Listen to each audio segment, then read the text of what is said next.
Yada CBM Samu akwa Badom TV Badwam dwumade no so na yada Apostle Dr. Nita Kotegwa se eni nkranhye sama wo dia bread edu so no ye Badwam kase ansam no ne obati bi ni adwadifo hunu ne wono mo nka wote wono mo ba bi wono mo apon akoda ye wie sore ya krofrom dwano ya bedwiragu nipa bi de mrahye wonsam eno ne nsam bi na no pay ye de bro Adom TV Badwam kase or share live on Facebook /Adom TV Extra, Go TV at 119, DSTV at 280, Uko YouTuber, search Adom TV Tube, Nekwa adomonline.com, and send me any sembebre ewoho. Midi de fear amankwa tamaklo, a fear ni deviante said and some niche mo ankasa etie. A 24 beso ha, one more crow from Colombia. Ya nyina hye Kumase Bensino ase nene won hu adwiri won no won hu ne wonya kura wo mo akwa de ache wo ba wonuma so a wo ba ya adwiri won yema agufom a wo mo nim emra bia kasa bia nko so a ya adwiri won yema agufom kase no etwa so obia meka bibia mi do nyame obia meka bibia entre entira na no mesra mo o ma panyi mesra wada yes me panyi na me flowers me bia ma fare papa mo me nkwa jira mo kwara de ya sedi nyina yanim ni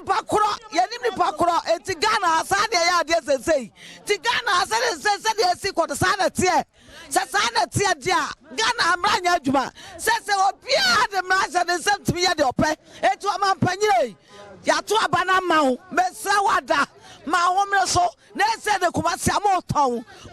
abrotumfo kro ni mo hwe adai me pama chomo ma me fa me niema o mu se da eno ani griri o mo buye niema nyina ya na ya so wa nyina ya bu ni nyina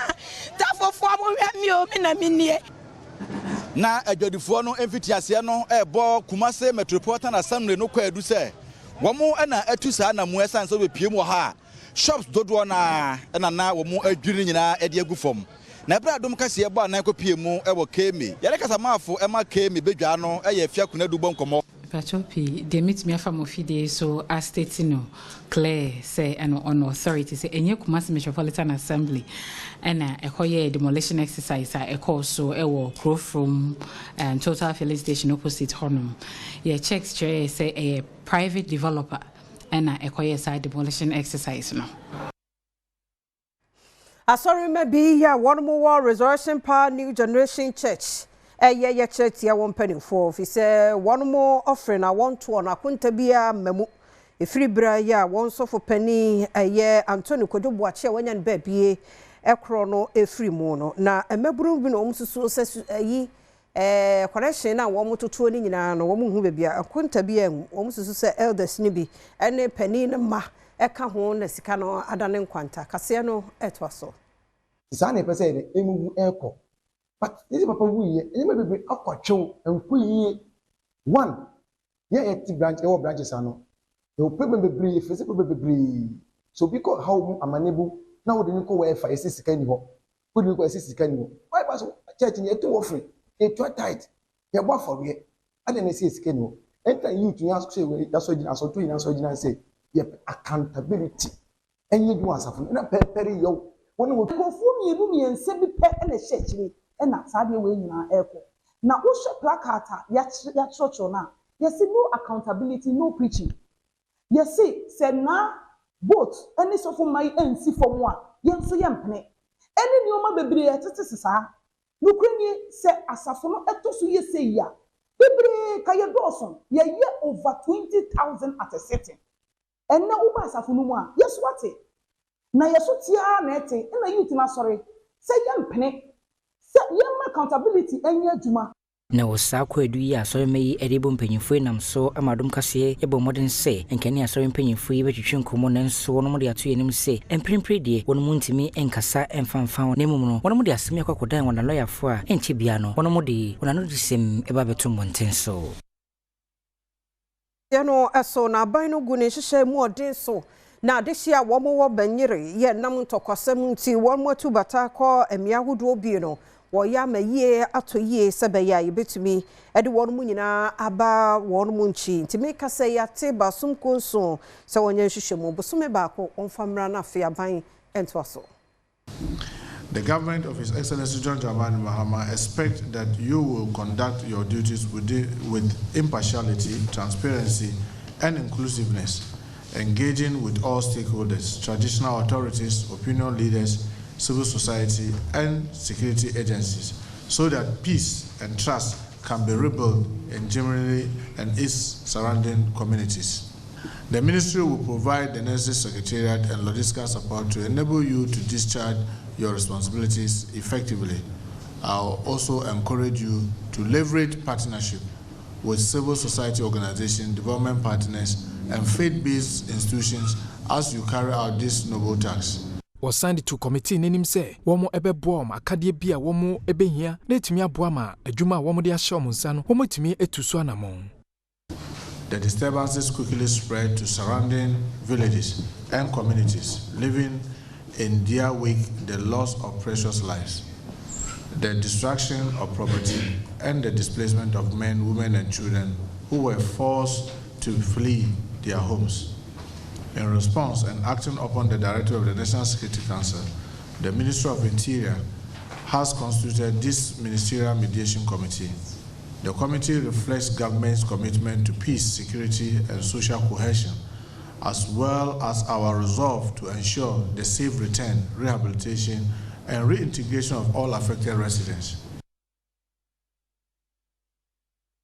Enipa naya to na nanu nsia do wo benyere basabasa ekoso no ye mu miensa ba yuasu kono so eka ho ebi wo won sesin bi a wo bo e wo wanchi wo bono mantam no emu kase yi edi achi.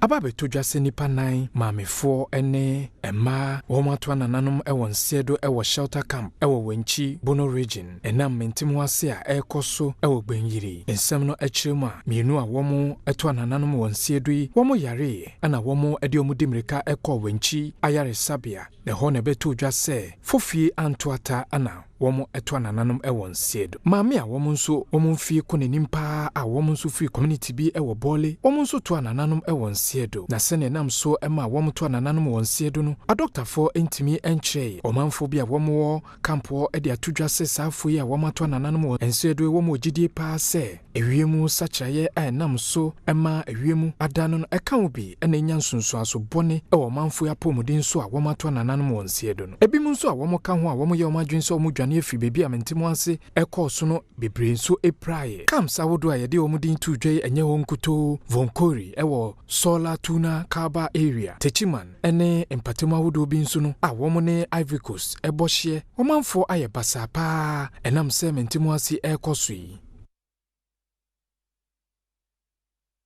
Yemfri ho na yenkoyen sang foforo mu na Ghana National Education Campaign Coalition NNA warmu the mobile library akọ Aloboshi Basic School se enka International Literacy Day award you know eho a Adom TV kase etwaso.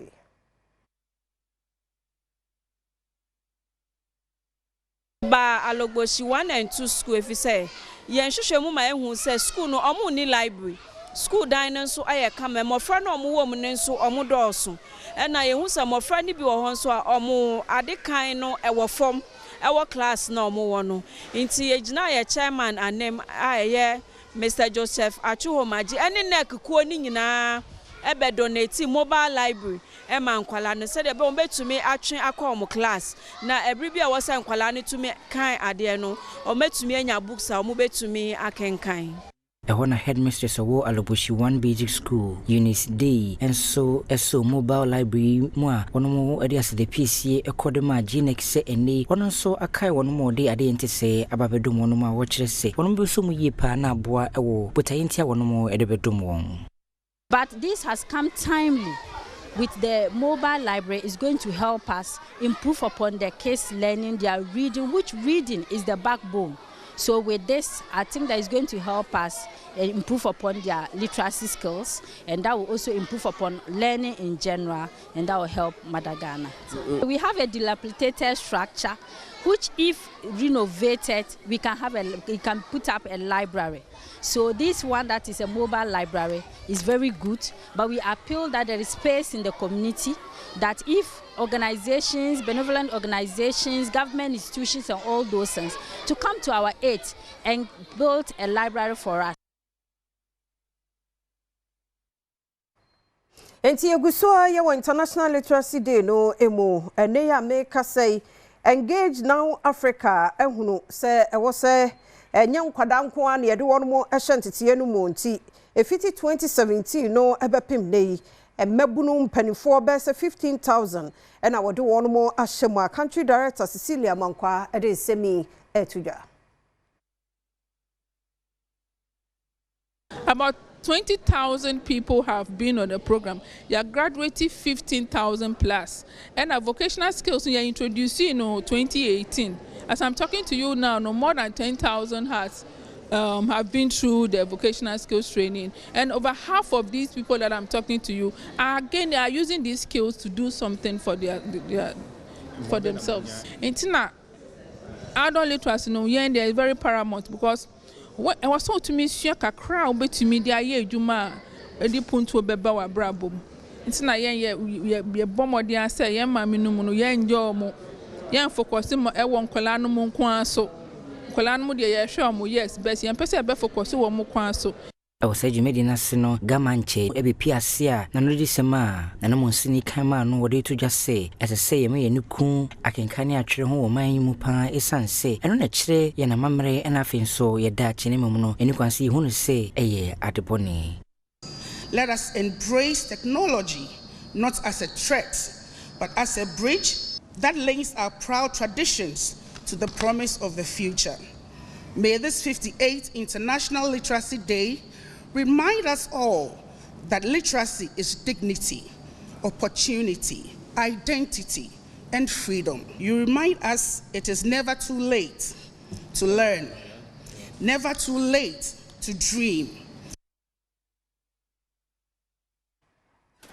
Adom TV Badwam kasia na uguso ehwe me kasa yesi nipa be se 800,000 ya wo mo amansini wotwe mu wo mfifi mantamu no enche wo mbewu ni nyina gina nsu papa won mu enya anumunti galamsey fuei won mo se river ayensu no ama ato gisenya mebem e wa gona kwanya ko waterworks no emu Adom TV to aso yi yewe gidi benku apia water yewe gwara apia water bibi ebe apia water enso ye da asafu ya to apia water such as ba ku 26 18 cities yensu no first what to pipe ma be na wotwe a emfa ye ho ayesu wa ha ye sound free say de hwede ayesu aye mo frempo ye sempo ye dwara na ye ho keka yen ye nyansu no be wo ye won onko season won ye say yensu yes mo friend ya won ko school o won yensu wonwa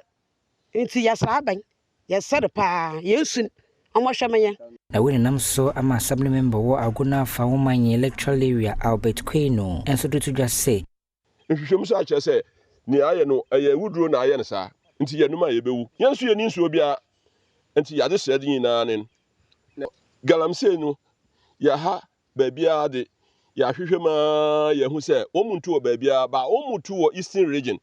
ba bia nsuo no efi ba no efi esoko ede ko nim apapem aho na galamsey fu no akwahye na minim se obia so ema permit se wontu nsuo no wo eye nsuo no mu wontu die offense galamsey no wo nsuo no mu nti eye nkrofo na wo moye no na wo mo se nsuo no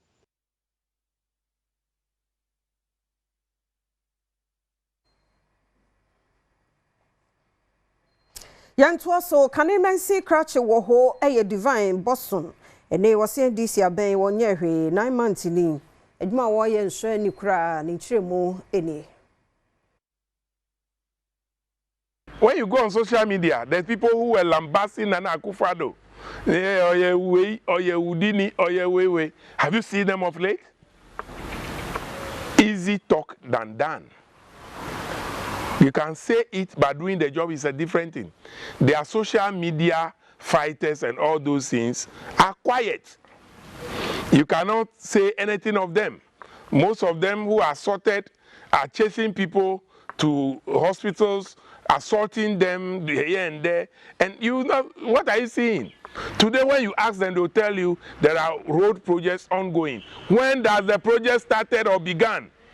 They should go to the road ministry and see the funding sources. Who initiated this project? I told you politics is a business of like a relay. And when the baton is given to you, you continue and end it. And also give to somebody, either within or without. And which you know, what's an same thing so etuja? Unlike the vision of President Akufo-Addo that whether you are the son of an ex-president, you are the son of an ex-minister or an ex-MCE or so government appointee, everybody must have the right to education. And that is what we have in our law, the FQ, the free compulsory basic education. It's there. And he has started it, Kufuor has started with the capitation grant and all, and he has gotten to free secondary school now. Now what are we seeing? Are you want to be better off to attend a secondary school under a tree as I'm talking to you now than not to attend at all? Menya no so Adom TV Badwam kase na ha na bema kwan na no pɛ ye de asie ye da se omre no wadaje